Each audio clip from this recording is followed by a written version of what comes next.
Health care delivery system है उनको किस किस किस 5 मेजर सेक्टर में डिवाइड किया था, तो अपन ने लास्टली देख लिया था। उसके अंदर हमने इंक्लूड किया था public sector, private sector, indigenous system of medicine, उसके अलावा वॉलंटरी हेल्थ एजेंसीज और उसके अलावा है नेशनल हेल्थ प्रोग्राम, जिसके बारे में हम केवल ब्रीफली पढ़ेंगे क्योंकि इनके बारे में ज़्यादा हमारे सिलेबस में नहीं है। बीपीसीसीएचएन के रिगार्डेड जो सिलेबस है उसके अंदर ज़्यादा मोस्टली नहीं है। ठीक है, इसके अंदर क्या क्या पढ़ेंगे वो अपन ने लास्टली डिस्कस कर लिया था और अभी और बता देंगे कि मोस्टली क्या इस सिलेबस के अंदर है, किससे क्वेश्चन आपका एग्जाम में पूछा जाएगा।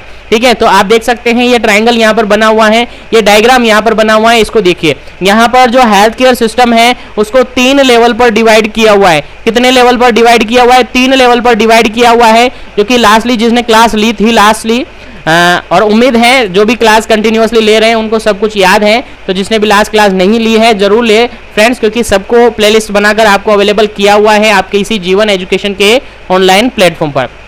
तो फर्स्ट लेवल डिवाइड किया हुआ है प्राइमरी लेवल, और प्राइमरी लेवल के अंदर पीएससी और सब सेंटर इंक्लूड किए गए हैं। उसके बाद सेकेंडरी लेवल के अंदर इंक्लूड किया है डिस्ट्रिक्ट हॉस्पिटल, सीएससी और तालुका हॉस्पिटल। उसके अलावा थर्ड लेवल पर यानी टर्सरी लेवल पर इंक्लूड किए गए हैं मेडिकल हॉस्पिटल और कॉलेज और अपेक्स जो हॉस्पिटल्स होते हैं वो इसके अंदर इंक्लूडेड है।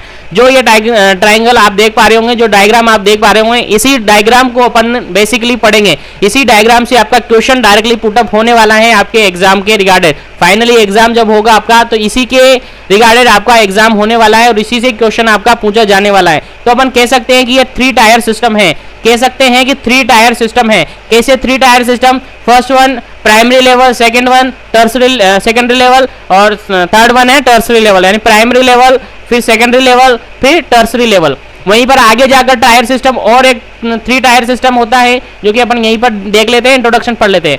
सबसे फर्स्ट वन सब सेंटर, सबसे फर्स्ट वन जो टायर सिस्टम होता है सब सेंटर, यानी फर्स्ट टायर सिस्टम जो टायर सिस्टम है उसका फर्स्ट पार्ट क्या होता है? सब सेंटर, देन पीएससी और देन सीएससी।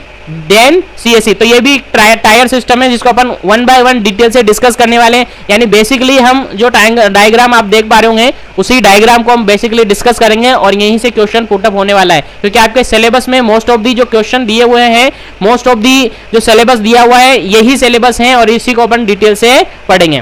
ठीक है, चलते हैं आगे बढ़ते हैं क्या क्या अपन पढ़ने वाले हैं। तो सबसे फर्स्ट वन हम आज के सेशन के अंदर पढ़ेंगे delivery of health services at sub centre. Sub centre पर जो हेल्थ सर्विसेज प्रोवाइड की जाती हैं, सब सेंटर क्या होता है, कितने सब सेंटर अपने इंडिया के अंदर हैं और सब सेंटर के अंदर स्टाफिंग पैटर्न कितना है, क्या क्या पॉपुलेशंस वहां की होनी चाहिए, यानी एक सब सेंटर को कहां स्थापित किया जाता है, कहां पर एक सब सेंटर बनाया जाता है, कितनी पॉपुलेशन पर एक सब सेंटर होना चाहिए, तो अपन डिटेल से इसके अंदर देखने वाले हैं। इसके बाद नेक्स्ट सेशन के अंदर अपन देखेंगे सेकंड वाला point delivery of health system या health services at primary health centre PSC. Then अपन डिस्कस करेंगे delivery of health services at community health centre that CSC. उसके बाद डिस्कस करेंगे delivery of health services at district level, then discuss करेंगे state level, then discuss करेंगे national level. तो एक briefly introduction अपन ने लिया है। अब डिटेल से इनको जो 6 पॉइंट यहाँ पर दिए हुए हैं इन 6 पॉइंट को अपन डिटेल से पढ़ने वाले हैं। तो आज अपना पहला पॉइंट आज का सेशन है delivery of health care system या delivery of health services at sub centre. ये अपना मेन हेडिंग है, मेन टॉपिक है आज के सेशन का, यानी पूरा सब सेंटर के रिगार्डेड जितना भी एग्जाम में क्वेश्चन आता है उसके बारे में अपन डिस्कस करने वाले हैं आज के सेशन में। तो लास्ट तक बने रहे फ्रेंड्स और इस वीडियो को ज्यादा से ज्यादा लाइक करें, ज्यादा से ज्यादा शेयर करें और चैनल पर फर्स्ट टाइम विजिट कर रहे हैं तो चैनल को सब्सक्राइब करके बेल आइकन को ऑल पे प्रेस कर ले ताकि आने वाली हर जानकारी आप तक पहुंच सके। तो ज्यादा से ज्यादा इसको शेयर करना है ताकि सभी तक ये पहुंच सके। तो चलिए स्टार्ट करते हैं आज के सेशन को, फटाफट से लाइक और शेयर कर दीजिए। चलिए तो देखिए सबसे फर्स्ट वन अपन डिस्कस कर रहे हैं आज के सेशन के अंदर delivery of health services at sub centre. Sub centre पर हेल्थ सर्विसेज किस किस तरीके की सर्विसेज प्रोवाइड की जाती हैं, एक सब सेंटर कहां पर स्थापित किया जाता है, कितनी पॉपुलेशन वहां की होनी चाहिए और क्या क्या सर्विसेज यहाँ पर होती हैं और कितने टाइप से सब सेंटर्स हो सकते हैं और ये हेल्थ एंड वेलनेस सेंटर क्या होते हैं, पूरा अपन डिटेल से डिस्कस करने वाले हैं। तो सबसे फर्स्ट वन अपन इसका इंट्रोडक्शन समझते हैं। तो सबसे फर्स्ट वन आपको ध्यान रखना है कि ये फर्स्ट टायर है। जैसा कि मैंने कहा है आपसे अभी थोड़ी देर पहले कहा है कि जो 3 टायर सिस्टम होता है कहां पर, एक रूरल हेल्थ के अंदर, एक रूरल हेल्थ के अंदर या एनआरएचएम के अंडर जो 3 टायर सिस्टम होता है, एक 3 टायर सिस्टम होता है, वो कौन कौन होता है? प्राइमरी लेवल, ठीक है, प्राइमरी लेवल पर होता है, फिर सेकेंडरी लेवल पर होता है, फिर टर्सरी लेवल पर होता है। प्राइमरी लेवल पर क्या क्या आता है? प्राइमरी लेवल पर सब सेंटर और पीएससी आता है, तो सब सेंटर और पीएससी के बारे में अपन डिस्कस करेंगे। सेकेंडरी लेवल पर, सेकेंडरी लेवल पर क्या आता है? सीएससी, मोस्टली अपन कह सकते हैं सीएससी आता है। क्या आता है? सीएससी आता है। और टर्सरी लेवल पर आता है मोस्टली डिस्ट्रिक्ट हॉस्पिटल। क्या आता है? डिस्ट्रिक्ट हॉस्पिटल एंड कॉलेज यहाँ पर आता है। तो यहाँ पर जो टायर सिस्टम है उसके अंदर अपन स्टार्ट कर रहे हैं, और स्टार्ट करने के साथ ही फर्स्ट वन पढ़ने वाले हैं सब सेंटर, जो कि सब सेंटर क्या है? फर्स्ट टायर है। जो टायर सिस्टम है उसका फर्स्ट टायर माना जाता है सब सेंटर, ठीक है, याद रखिए। फर्स्ट टायर हम पढ़ने वाले हैं आज के इस सेशन में। तो साफ साफ फर्स्ट लाइन के अंदर लिखा हुआ है, sub centre comprises the first tier in the rural health care structure to provide the integrated curative preventive health care to the rural population with the emphasis on the preventive and promotive aspect। यानी क्या है? जो sub centre है वो first tier system है, यानी जो rural health structure है, रूरल हेल्थ सिस्टम है, उसके अंदर फर्स्ट टायर माना जाता है सब सेंटर को। यहाँ पर एक तरीके से सर्विसेज प्रोवाइड की जाती हैं, क्यूरेटिव और प्रिवेंटिव और प्रमोटिव केयर प्रोवाइड की जाती है। कौन कौन सी? सर ये तो बार बार हम पढ़ते हैं कि हेल्थ जहां पर आ जाता है वहां पर क्या पढ़ते हैं हम?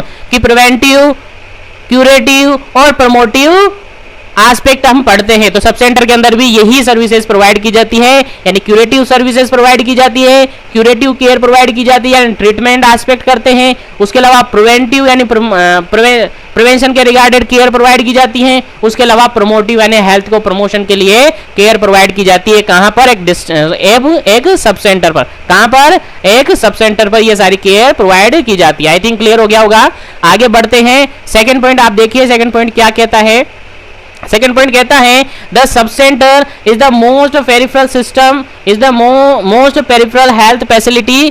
ठीक है, क्या है? Most peripheral health care facilities है। सब सेंटर क्या है? Most peripheral health care facilities है। नेक्स्ट पॉइंट डिस्कस करें। This health care system, this health care centre located at the ground level और विलेज लेवल। जो हेल्थ केयर सेंटर है यानी sub centre जिसकी अपन बात कर रहे हैं, जो हेल्थ केयर सेंटर है वो कहां पर लोकेटेड होता है? At the ground level. Ground level मतलब सबसे नीचे के लेवल पर, यानी ग्राउंड लेवल पर पाया जाता है, या फिर विलेज लेवल पर हम इजीली इसको कह सकते हैं। यानी सब सेंटर कहां पर लोकेटेड होता है? विलेज लेवल पर लोकेटेड होता है। यानी कह सकते हैं कि विलेज लेवल पर जो हेल्थ फैसिलिटीज होती है वो कौन प्रोवाइड करता है? सब सेंटर प्रोवाइड करता है। आई थिंक क्लियर हो गया होगा। चलिए आगे बढ़ते हैं, नेक्स्ट पॉइंट पढ़ते हैं। First contact palace between the community and primary health care system, या प्राइमरी हेल्थ केयर पर्सनल कह सकते हैं। यानी कह सकते हैं कि फर्स्ट कांटेक्ट होता है यहाँ पर एक कम्युनिटी पर्सन का। जैसे कि मान के चलिए ये कम्युनिटी है, इसके अंदर रहने वाला ये पर्सन है, तो इस पर्सन का सबसे first one health care personal से कांटेक्ट होता है। किससे? हेल्थ केयर डिलीवरी सिस्टम या हेल्थ प्रोवाइडर। जो हेल्थ पर्सनल होता है, अब वो कोई सा भी हो सकता है, ठीक है, कोई सा भी हो सकता है हेल्थ केयर पर्सनल। यानी फर्स्ट कांटेक्ट होता है किससे? हेल्थ केयर सिस्टम से। कब? कहां पर होता है? सब सेंटर पर। यानी सब सेंटर एक ऐसा पैलेस है जहां पर कम्युनिटी पर्सन का फर्स्ट कांटेक्ट होता है हेल्थ केयर सिस्टम से। आई थिंक क्लियर हो गया होगा। आई थिंक क्लियर हो गया होगा कि सब सेंटर एक ऐसा पैलेस है जहां पर कम्युनिटी पर्सन का फर्स्ट कांटेक्ट होता है हेल्थ केयर सिस्टम से। आई थिंक क्लियर, ठीक है, क्लियर हो गया होगा। आई थिंक क्लियर हो गया होगा। ठीक है, आगे बढ़ते हैं। अब बात करते हैं टाइप्स की, कि सब सेंटर कितने टाइप्स के हो सकते हैं।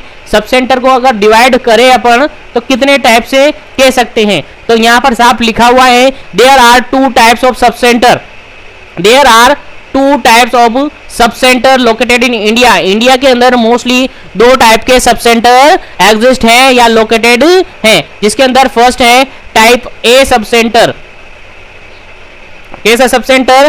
Type A sub centre. उसके अलावा सेकंड है type B sub centre. Type A sub centre के अंदर क्या होता है, टाइप ए सब सेंटर के अंदर जितने भी बेसिक सर्विसेज होती हैं वो प्रोवाइड की जाती हैं। यानी टाइप ए सब सेंटर है उसके अंदर जो जितनी भी बेसिक सर्विसेज होती हैं वो प्रोवाइड की जाती हैं। और टाइप बी सब सेंटर के अंदर ऑल बेसिक सर्विसेज यानी जितने भी बेसिक सर्विसेज है वो तो प्रोवाइड की जाती हैं, साथ में जो एमसीएच मतलब मैटरनल चाइल्ड हेल्थ सर्विसेज यहाँ पर प्रोवाइड की जाती है। उसके अलावा नॉर्मल डिलीवरी वाली जो केयर है वो भी यहाँ पर प्रोवाइड की जाती है। यानी कह सकते हैं टाइप ए के अंदर जितनी भी बेसिकली जो सर्विसेज होती हैं वो प्रोवाइड की जाती हैं, लेकिन टाइप बी के अंदर थोड़ा एक्सटर्नली होता है। एक्सटर्नली मतलब कह सकते हैं कि इसके अंदर बेसिक सर्विसेज प्रोवाइड की जाती हैं, साथ ही एमसीएच सर्विसेज प्रोवाइड की जाती है। एमसीएच क्या होता है सर? एमसीएच होता है मैटरनल चाइल्ड हेल्थ सर्विसेज, जिसके अंदर डिलीवरीज भी आ जाती है। जो जितने भी नॉर्मल डिलीवरीज होती है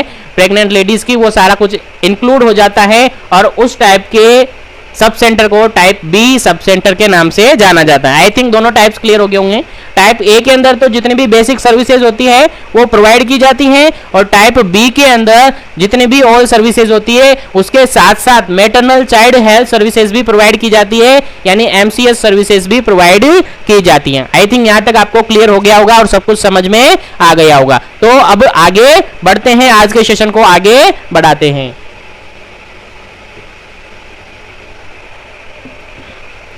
चलिए, उम्मीद है यहां तक आपको समझ आ गया होगा। और फ्रेंड्स, अभी भी आपसे कहना चाहूंगा, वीडियो को अभी तक लाइक और शेयर नहीं किया है तो लाइक और शेयर कर दे, ताकि सभी तक ये पहुंच जाए और सब इन क्लासेस का बेनिफिट ले सके। सब इन क्लासेस का क्या ले सके? बेनिफिट ले सके, ताकि सभी तक ये पहुंचे और जितने भी सीएचओज हैं, जितने भी ब्रिज कोर्स के कैंडिडेट हैं, उन तक ये पहुंचे और उनको अच्छी तरीके से समझ सके। ठीक है, चलिए नेक्स्ट अपन पढ़ते हैं।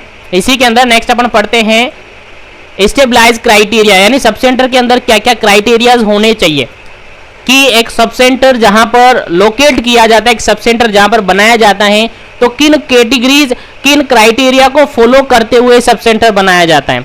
तो सबसे फर्स्ट वन इसके अंदर क्राइटेरिया, बेसिकली जो क्राइटेरिया माना जाता है वो माना जाता है पॉपुलेशन, यानी कि वहां जहां का भी ज्योग्राफिकल एरिया है वहां की पॉपुलेशन देखी जाती है कि वहां की पॉपुलेशन कितनी है। वो क्या देखी जाती है? वहां की पॉपुलेशन देखी जाती है कि वहां की पॉपुलेशन कितनी है, और एक फिक्स्ड क्राइटेरिया फिक्स किया हुआ है कि इतनी पॉपुलेशन पर एक सब सेंटर होना चाहिए। क्या होना चाहिए? एक फिक्स पॉपुलेशन बनाई हुई है, उस फिक्स पॉपुलेशन पर एक सब सेंटर होना चाहिए।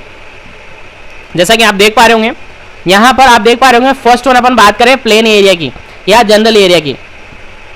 नॉर्मली और प्लेन एरिया है या जनरल एरिया है, कैसा एरिया है? प्लेन एरिया या फिर जनरल एरिया है, तो वहां की पॉपुलेशन कितनी होनी चाहिए? 5000 पॉपुलेशन होनी चाहिए। कितनी होनी चाहिए? 5000 पॉपुलेशन होनी चाहिए। अगर 5000 पॉपुलेशन है तो वहां पर एक सब सेंटर होगा। फिर 5000 पॉपुलेशन जहां पर है वहां पर सब सेंटर स्थापित कर दिया जाएगा। उसके अलावा उस बाउंड्री से आगे फिर काउंट करते हैं, फिर 5000 पॉपुलेशन जहां पर हो जाएगी वहां पर एक सब सेंटर बनाया जाएगा। तो कह सकते हैं अपन, नॉर्मली कह सकते हैं कि एक सब सेंटर कहां पर बनाया जाता है? अगर प्लेन एरिया है, हिली एरिया नहीं है, ट्राइबल एरिया नहीं है, प्लेन एरिया है, तो वहां की पॉपुलेशन कितनी होनी चाहिए? 5000 पॉपुलेशन होनी चाहिए। और अगर हिली एरिया है, ट्राइबल एरिया है या फिर आदिवासी एरिया अपन कह सकते हैं, अगर वो है तो 3000 पॉपुलेशन पर एक सब सेंटर बनना चाहिए। 3000 पॉपुलेशन पर एक सब सेंटर बनना चाहिए। यानी नॉर्मली हम कह सकते हैं एक सब सेंटर के अंदर, एक सब सेंटर के अंदर जो पॉपुलेशन क्राइटेरिया है वो कितना है? 3000 से लेकर 5000 तक पॉपुलेशन होनी चाहिए। कितनी होनी चाहिए? 3000 से लेकर 5000 तक की पॉपुलेशन होनी चाहिए। 3000 हिली और ट्राइबल एरिया की बात करेंगे, 5000 प्लेन एरिया की बात करेंगे। अगर ये क्राइटेरिया है तो फिर वहां पर सब सेंटर होना चाहिए। अगर इतनी पॉपुलेशन है किसी एरिया की तो वहां पर एक हेल्थ केयर सिस्टम होना चाहिए, और वो कौन सा होना चाहिए? सब सेंटर होना चाहिए। कौन सा होना चाहिए? सब सेंटर वो होना चाहिए। आई थिंक यहां तक आपको क्लियर हो गया होगा। आई थिंक यहां तक आपको क्लियर हो गया होगा। अब आगे बढ़ते हैं, कुछ नोट करके स्पेशल पॉइंट यहां पर आपको बताए हुए हैं, इनको पढ़ते हैं। इसके बाद आगे हम बढ़ेंगे और स्टाफिंग पैटर्न की बात करेंगे। देखिए यहां पर जो ये पॉइंट है वो कॉम्पिटिटिव एग्जाम्स की जो प्रिपरेशन कर रहे हैं साथ में, वो थोड़ा ध्यान दिए, क्योंकि यहां से क्वेश्चन वहां पर पूछा जा सकता है। ठीक है, तो यहां पर फर्स्ट पॉइंट आपके सामने है, sub centre supervision and maintenance 100% by central government. देखिए यहां पर क्वेश्चन है कि सब सेंटर को कंट्रोल कौन कर सकता है या सब सेंटर को स्पॉन्सरशिप कौन देता है? क्या स्पॉन्सरशिप स्पॉन्सरशिप कौन देता है? यानी 100% इसको स्पॉन्सरशिप देता है सेंट्रल गवर्नमेंट। कौन देता है? सेंट्रल गवर्नमेंट स्पॉन्सरशिप देता है। किसको? एक सब सेंटर को 100% स्पॉन्सरशिप कौन प्रोवाइड करता है? सेंट्रल गवर्नमेंट प्रोवाइड करती हैं। यानी सीधी सी लाइन लिखी हुई यहां पर, sub centre supervision and maintenance 100% by the central government. I think ये पॉइंट समझ में आ गया होगा। चलिए आगे बढ़ते हैं नेक्स्ट पॉइंट के बारे में डिस्कस करते हैं। नेक्स्ट पॉइंट भी आई थिंक आप अच्छी तरीके से समझ सकते हैं। देखिए there are 7,821 sub centre which are upgrading as health and wellness centre. ये क्या है? जो 7,821 सब सेंटर है वो अपग्रेड किए जा रहे हैं किसके अंदर? हेल्थ एंड वेलनेस सेंटर के अंदर। किसके अंदर? हेल्थ एंड वेलनेस सेंटर के अंदर। किसमें से? Out of 157541 1,57,441। कितना? 1,57,541 सब सेंटर में से, इतने सब सेंटर में से 7,821 सब सेंटर हैं जो कि हेल्थ एंड वेलनेस सेंटर के रूप में कन्वर्ट या अपग्रेड किए जा रहे हैं। ठीक है, आगे देखिए फंक्शनिंग इन रूरल एरिया। ये सारे क्या है? आप फंक्शनिंग करेंगे रूरल एरिया के अंदर। और ये जो डाटा मैं आपको प्रोवाइड कर रहा हूं ये इस डेट के अकॉर्डिंग है, यानी 31 मार्च 2019 के अकॉर्डिंग ये डाटा है। तो फ्रेंड्स आप कंफ्यूज ना हो, ये डाटा थोड़ा बहुत ऊपर नीचे आपको बुक्स में मिल सकता है, किसी बुक में कम मिलेगा, किसी में ज्यादा मिलेगा। ठीक है, लेकिन ज्यादातर इसमें मोस्टली वेरीज नहीं हो सकता है। मोस्टली एक्यूरेट डाटा मैंने इस डेट के अकॉर्डिंग बताया है, 2019 के अकॉर्डिंग मैंने ये डाटा बताया है। बाकी कहीं 2018 के अंदर दिया हुआ है तो वो ईयर के अकॉर्डिंग दिया हुआ है। बाकी आप ध्यान रखिए 7,821 सब सेंटर को अपग्रेड करके किसमें कन्वर्ट कर दिया है? हेल्थ एंड वेलनेस सेंटर के अंदर, जो कि अभी फंक्शनिंग में आने वाले हैं रूरल एरिया के अंदर। कितने में से? 1,57,541 सब सेंटर में से। और ये डाटा मैं प्रोवाइड कर रहा हूं 31 मार्च 2019 के अकॉर्डिंग। तो कंफ्यूजन यहां पर नहीं रखना है। देखिए अगर डाटा याद नहीं रहता है तो कोई बात नहीं है, लेकिन कोशिश करें कि याद रह जाए, क्योंकि ऐसे कई सारे डाटाज आपको याद रखने होंगे। क्योंकि आप क्या हो? कम्युनिटी हेल्थ ऑफिसर हो, तो इतना तो डाटा आपको याद रहना ही चाहिए ना। देखो हाँ सर, इतना तो हमें रह जाएगा। चलिए आगे बढ़ते हैं और आगे कुछ पॉइंट और दिए हुए हैं उनके बारे में डिस्कस करते हैं। नेक्स्ट पॉइंट देखिए आप, type B sub centre also known as MCH sub centre. देखिए जो टाइप बी सब सेंटर है उसको MCH सब सेंटर कह सकते हैं। MCH सब सेंटर कहते हैं। क्यों कहते हैं जी? कि सर आपने अभी ये बताया है कि दो टाइप के सब सेंटर होते हैं, टाइप ए सब सेंटर और type B sub centre. Type A के अंदर जितनी भी बेसिक सर्विसेज होती हैं, बेसिक केयर होती है, वो प्रोवाइड की जाती हैं। टाइप बी के अंदर बेसिक केयर के अलावा MCH सर्विसेज प्रोवाइड की जाती हैं। तो क्यों ना सर हम इसको MCH सर्विसेज या MCH सब सेंटर ही कह दे? हाँ, तो ऐसा कह सकते हैं। तो डायरेक्टली अपन कह सकते हैं कि टाइप बी सब सेंटर है उसको MCH सब सेंटर कहते हैं। याद रखिए, भूलना नहीं। आगे देखिए, आगे देखना है आपको और समझने की कोशिश करना है क्या मैं बताने वाला हूं आपको। ठीक है, तो यहां पर देखिए, if number of delivery at sub center type B is 20। ठीक है, टाइप बी जो सब सेंटर है वहां पर कितनी डिलीवरीज करवाई जा सकती हैं? 20 डिलीवरी करवाई जा सकती है। अगर यहां पर 20 डिलीवरी नॉर्मल करवा सकते हैं कि 20 डिलीवरी तक एक मंथ के अंदर नॉर्मली करवा सकते हैं पर मंथ के अकॉर्डिंग। ठीक है, एक सब सेंटर के अंदर, कि एक सब सेंटर के अंदर minimum maximum 20 delivery per month के अकॉर्डिंग करवा सकते हैं। लेकिन जब तक 20 डिलीवरी है तब तक वहां पर जो नॉर्मल स्टाफिंग पैटर्न होता है वो रहेगा। अगर 20 डिलीवरी से ज्यादा हो जाता है, एक डिलीवरी भी ज्यादा हो जाता है, मोर देन 20 डिलीवरी यानी 20 से 21 भी हो जाता है तो फिर वहां पर एक स्टाफ नर्स और ऐड करना होता है, एक स्टाफ नर्स और स्टाफिंग पैटर्न में ऐड हो जाता है, ये आपको याद रखना है। स्टाफ नर्स में स्टाफ नर्स अवेलेबल नहीं है तो एक एएनएम और ऐड हो सकती है, एक एएनएम और यहाँ पर ऐड हो सकती है, अपॉइंटमेंट दिया जा सकता है। तो यहाँ तक आई थिंक क्लियर हो गया होगा। सर क्या बताया, एक बार फिर से रिपीट करते हैं कि यदि नॉर्मली कह सकते हैं कि एक सब सेंटर के अंदर मैक्सिमम 20 डिलीवरी करवा सकते हैं, प्रेग्नेंट लेडी की 20 डिलीवरी करवा सकते हैं। लेकिन अगर 20 डिलीवरी से एक डिलीवरी भी ज्यादा हो जाती है, यानी 20 डिलीवरी से ज्यादा डिलीवरी हो रही है पर मंथ के अकॉर्डिंग, तो फिर वहां पर एक स्टाफ नर्स लिखा हुआ है, देन वन स्टाफ नर्स और एएनएम शुड बी अपॉइंटेड, यानी वहां पर एक स्टाफ नर्स और एक एएनएम दोनों में से कोई सा भी एक स्टाफ वहां पर अवेलेबल करवाया जाता है। ये पॉइंट आप याद रखिए, कंफ्यूजन नहीं रखना है, ठीक है। 20 डिलीवरी की मैं बात कर रहा हूं सब सेंटर के अंदर, क्योंकि यही पॉइंट अपन पीएससी के अंदर भी डिस्कस करेंगे और सीएससी के अंदर भी डिस्कस करेंगे। तो यहाँ पर 20 डिलीवरी की बात कर रहा हूँ, 20 डिलीवरी की बात कर रहा हूँ, ठीक है, याद रखना है। आई थिंक यहाँ तक आपको क्लियर हो गया होगा। अब अपन बात करते हैं इसके स्टाफिंग पैटर्न की। अब अपन बात करते हैं इसकी स्टाफिंग पैटर्न की। तो नॉर्मली जो स्टाफिंग पैटर्न में आपको बता दूं, एक नॉर्मली स्टाफिंग पैटर्न कितना होना चाहिए, ठीक है। तो नॉर्मल बता रहा हूं, फिर अकॉर्डिंग टू आपके सिलेबस के अकॉर्डिंग बताऊंगा कि आपको किस तरीके से वो याद रखना है। सबसे फर्स्ट वन में बता रहा हूं, देखिए समझने की कोशिश करना है, अपने अकॉर्डिंग बता रहा हूं नॉर्मली स्टाफिंग पैटर्न क्या होना चाहिए। देखिए इधर तो ये आ जाता है स्टाफ, इधर तो आ जाता है स्टाफ, इधर आ जाता है टाइप ए सब सेंटर, इधर आ जाता है आपका type B sub centre, type B sub centre, ठीक है। तो यहां पर देखिए सबसे first one female health worker, female health worker जिसके अंदर अपन एएनएम को रख सकते हैं। Female health worker type A के अंदर कितना होना चाहिए, एक होना चाहिए, कितना होना चाहिए, एक होना चाहिए। और वहीं पर male health worker, male health worker भी कितना होना चाहिए, एक होना चाहिए। और एक सफाई कर्मचारी होना चाहिए, एक सफाई कर्मचारी होना चाहिए, कितना, एक। यानी टोटल स्टाफ कितना होना चाहिए, यहाँ पर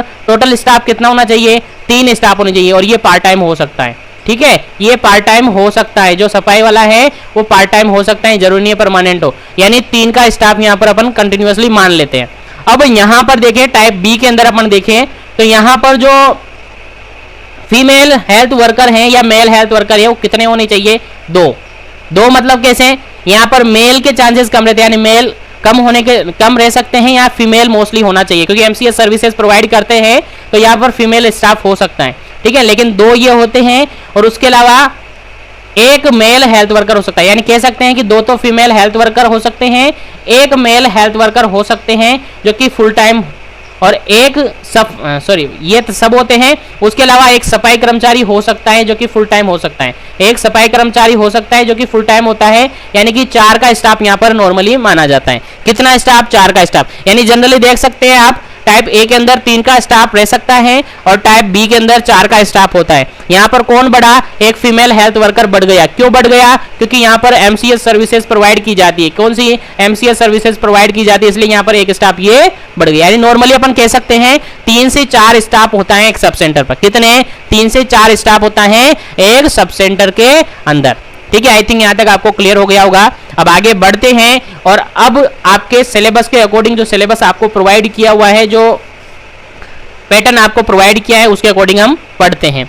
अब यहाँ पर देखिए स्टाफिंग पैटर्न समझने की कोशिश करें, सेम वही स्टाफिंग पैटर्न है, थोड़ा सा चेंजेस है यहाँ बस, और कुछ भी नहीं है, ठीक है। देखिए यहाँ पर सब सेंटर ए है, यहाँ पर सब सेंटर बी है, सब सेंटर ए और सब सेंटर बी यहाँ पर है, ठीक है। अब सब सेंटर ए के अंदर यहाँ पर स्टाफ लिखे हुए, इधर असेंशियल और डिजायरेबल, दो स्टाफ यहाँ पर देखेंगे। एक तो असेंशियल की होने ही चाहिए और एक डिजायरेबल जब जरूरत पड़ जाती है। एक तो असेंशियल है कि ये तो होने ही चाहिए, और एक डिजायरेबल अगर जरूरत पड़ी तो वो स्टाफ होना चाहिए, ठीक है। याद रखना है, अगर जरूरत पड़ी तो स्टाफ होना चाहिए, ठीक है। तो यहाँ पर देखें एएनएम या फिर फीमेल हेल्थ वर्कर, एएनएम या फिर क्या है, female health worker, female health worker कितना होना चाहिए, एक होना चाहिए, 1 होनी चाहिए। उसके अलावा मेल हेल्थ वर्कर वो भी सिंगल होना चाहिए। और उसके अलावा क्या कहा था मैंने, एक सफाई कर्मचारी होना चाहिए, यानी वॉलंटरी वर्कर होना चाहिए, जो कि पार्ट टाइम मैंने कहा था। हाँ सर आपने कहा था वही है। तो 1 2 और 3 कितना स्टाफ हुआ, 3 का स्टाफ हुआ कि नहीं हुआ? हाँ सर हो गया। एक डिजायरेबल स्टाफ होना चाहिए, यहाँ पर एक डिजायरेबल स्टाफ होना चाहिए। अगर इनमें से एक स्टाफ एब्सेंट रह जाता है, अगर उस दिन वर्कलोड बढ़ता है तो इसको ले लिया जाता है। तो ये डिजायरेबल स्टाफ है, इसका होना जरूरी नहीं है, ये डिजायरेबल के अकॉर्डिंग जरूरत पड़ती है तो इसको इंक्लूड किया जाता है। बाकी इसके अंदर मोस्टली 3 का स्टाफ रहता है, 3 पर्सन का यहाँ पर स्टाफ होता है टाइप ए सब सेंटर के अंदर। ठीक है, आई थिंक क्लियर हो गया होगा। अब आगे बढ़ते हैं, टाइप बी सब सेंटर की अपन बात करते हैं। टाइप बी सब सेंटर की अपन आगे बात करते हैं। और टाइप बी सब सेंटर के अंदर देखिए एएनएम या फिर फीमेल हेल्थ वर्कर कितनी होनी चाहिए? 2 होनी चाहिए। हाँ सर ये आपने कहा वही है। उसके अलावा एक सफाई कर्मचारी या वॉलंटरी वर्कर होना चाहिए, जो कि फुल टाइम मैंने कहा था कि हाँ सर वही है। तो 3 ये हो गए। और एक डिजायरेबल के अकॉर्डिंग एक फीमेल हेल्थ वर्कर होना चाहिए। डिजायरेबल के अंदर इंक्लूडेड किया हुआ है, इसको एसेंशियल के अंदर इंक्लूडेड नहीं किया गया है। यानी इसके अंदर भी मोस्टली कह सकते हैं 3 स्टाफ रहेंगे, 3 का स्टाफ रहेगा, एक डिजायरेबल रहेगा, इसीलिए अपन 1 प्लस करके 4 का स्टाफ कह सकते हैं। यानी 3 का स्टाफ होता है। यानी सब सेंटर पर स्टाफ पैटर्न क्या होता है सर? 3 स्टाफ रहते हैं और एक स्टाफ डिजायरेबल रखते हैं। एक स्टाफ कैसे रखते हैं? डिजायरेबल रखते हैं, जब जरूरत होती है तो उसकी हेल्प ले लेते हैं। आई थिंक स्टाफिंग पैटर्न आपको क्लियर हो गया होगा। स्टाफिंग पैटर्न आपको क्लियर हो गया होगा, आई थिंक समझ में आ गया होगा। आगे यहाँ पर लिखा हुआ है कि अगर मोर देन 20 डिलीवरीज यहाँ पर हैं, अभी कहा थोड़ी देर पहले बने कि मोर देन 20 डिलीवरीज हैं, तो एक स्टाफ या फिर एक एएनएम हम एडवांस में उसमें अपॉइंट करते हैं। एक एएनएम उसमें क्या करते हैं? अपॉइंट करते हैं। और उसका जनरली फंड होता है 100 रुपीज। ठीक है, 100 रुपीज। ये नॉर्मली आप देख लीजिएगा, बाकी ऐसा ज्यादा कुछ आपको डिटेल याद नहीं रखनी है। बाकी उसको पेड कर सकते हैं 100 रुपीज। जिस दिन उसको काम करने के लिए बुलाया जाएगा उस दिन का 100 रुपीज या पर मंथ के अकॉर्डिंग उसको पैसा जो होता है, पेमेंट जो होता है, वो उसके अकॉर्डिंग बना लिया जाता है। ठीक है, आई थिंक यहाँ तक आपको क्लियर हो गया होगा। बाकी ऐसा इश्यू नहीं है यहाँ पर कि उसको 100 रुपीज, अभी थोड़ा सा चेंजेस हो चुका है, क्योंकि जो आप देख रहे होंगे, जो आप देख पा रहे होंगे, जो ये टेबल बनी हुई है, ये अकॉर्डिंग टू IPHS स्टैंडर्ड की है और 2012 की। तो इसके अंदर काफी कुछ चेंजेस हो चुके हैं, लेकिन अभी यही अवेलेबल है, तो यही आपको याद रखने हैं। सभी जगह यही अवेलेबल है, तो ज्यादा कंफ्यूजन आपको रखना नहीं है। इतना ही याद रखना है कि 100 रुपीज पर मंथ एएनएम को कंटिनेंसी जो फंड है वो दिया जाता है। ठीक है, आई थिंक यहाँ तक आपको क्लियर हो गया होगा। स्टाफिंग पैटर्न आपको समझ आ गया होगा। आया है कि नहीं आया? हाँ सर यहाँ तक हमें समझ में आ गया। अब आगे पढ़ते हैं। और सब सेंटर के रिगार्डेड हमने मोस्टली जो जनरली इंट्रोडक्शन था, जनरली जो याद होना चाहिए था, वो हमने पढ़ लिया है। अब बात करते हैं कि केयर क्या क्या प्रोवाइड करती हैं, सब सेंटर सर्विसेज क्या क्या प्रोवाइड करते हैं। तो सर्विसेज क्या क्या प्रोवाइड करते हैं उसके बारे में देखते हैं। तो deliveries of health services at sub centre क्या क्या सर्विसेज प्रोवाइड करती हैं। तो अपन जो सर्विसेज हैं उनको थोड़ा स्पीडली पढ़ेंगे, क्योंकि काफी सारी अलग अलग सर्विसेज यहाँ पर प्रोवाइड की जाती हैं। काफी सारी अलग अलग सर्विसेज यहाँ पर प्रोवाइड की जाती हैं। तो डिटेल से ज्यादा डिटेल्स हम डिस्कस नहीं करेंगे, पॉइंट वाइज हम इनको थोड़ा सा ब्रीफली जानेंगे। ठीक है, चलते हैं। सबसे फर्स्ट वन जो सर्विसेज प्रोवाइड की जाती हैं, वो प्रोवाइड की जाती है maternal health care. Just a minute, maternal health care. ठीक है, कौन सी सर्विसेज प्रोवाइड की जा रही है यहाँ पर? Maternal health care included antenatal, intranatal और पोस्टनेटल। आप सबको पता है एंटीनेटल, इंट्रानेटल और पोस्टनेटल के रिगार्डेड जहां भी मैटरनल हेल्थ केयर प्रोवाइड बात आ जाती है, जहां भी मैटरनल हेल्थ की बात आ जाती है, यानी MCS सर्विसेज की बात आ जाती है, वहां पर क्या आना चाहिए आपके माइंड में? एंटीनेटल केयर आ जानी चाहिए, यानी ANC आ जानी चाहिए। क्या आ जानी चाहिए? ANC आ जानी चाहिए। आनी चाहिए कि नहीं आनी चाहिए? हाँ सर, जहां भी MCS सर्विसेज होती है वहां पर तीनों टाइप की केयर प्रोवाइड की जाती है। कौन कौन सी सर? ANC यानी एंटीनेटल केयर, इंट्रानेटल केयर और पोस्टनेटल केयर। ठीक है, प्रोवाइड करते हैं कि नहीं करते हैं? हाँ सर करते हैं। तो पढ़ लेते हैं थोड़ा सा इनके बारे में। तो एंटीनेटल के अंदर क्या क्या केयर प्रोवाइड की जाती है देखिए। सबसे फर्स्ट वन तो अर्ली रजिस्ट्रेशन करते हैं। अर्ली रजिस्ट्रेशन करते हैं, जितनी भी प्रेगनेंसी है उनका रजिस्ट्रेशन करवाया जाता है।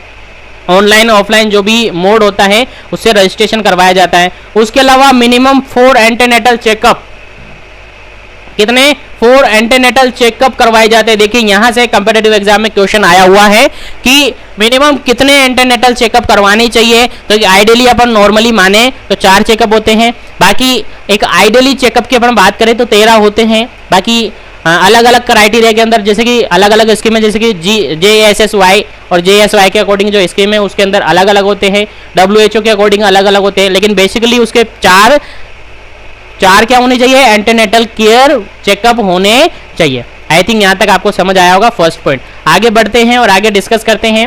नेक्स्ट डिस्कस करते हैं सेकंड पॉइंट, और सेकंड पॉइंट के अंदर क्या लिखा हुआ है देखिए, एंटीनेटल केयर अभी दे रहे हैं अपन।